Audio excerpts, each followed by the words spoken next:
தூத்துக்குடியில கூட விளாத்திக்குளம் சட்டமன்ற உறுப்பினர் மார்கண்டேயன் அவர்கள் அநியாயமாக கைது செய்யப்பட்டு அநியாயமா கைது பண்ணிட்டாங்களா?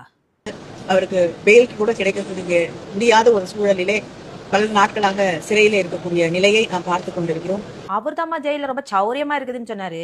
இதையெல்லாம் தாண்டி தமிழ்நாட்டில் இவங்க ஆட்சி பொறுப்பேற்றுக் கொண்ட பிறகு பெண்களுக்கு எதிரான குற்றங்கள், குழந்தைகளுக்கு எதிரான குற்றங்கள், இதை கட்டுப்படுத்த காவல்துறையை பயன்படுத்தாமல் தங்களுக்கு யாரெல்லாம் எதிரியாக அவர்கள் நினைக்கிறார்களோ அவர்களுக்கு எதிராக அந்த காவல்துறை பயன்படுத்தப்படுகிறது.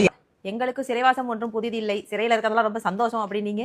ஏமா உங்க ஆட்சி காலத்துல எல்லாம் பெண்களுக்கு குழந்தைகளுக்கு எல்லாம் ரொம்ப பாதுகாப்பா இருந்தாங்களா? ஒரு குற்றமும் நடக்கலையா என்பதுதான் சென்னையிலே தமிழ்நாட்டில போராடிய மாணவர்கள் மீதும் கூட காவல்துறையுடைய வன்முறை கட்டவிழ்த்து விடப்பட்டிருக்கிறது.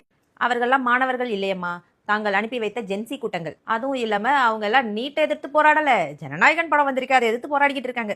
நீங்க ஆளுங்கட்சியா இருந்ததை விட எதிர்கட்சியா இருக்கும்போது தான் ரொம்ப ஆக்டிவா இருக்கீங்க. யார் இறந்து போனாலும் போய் குடும்பத்துக்கு ஆறுதல் சொல்றீங்க, எங்க போராட்டம் நடந்தாலும் போய் கலந்துக்கிறீங்க.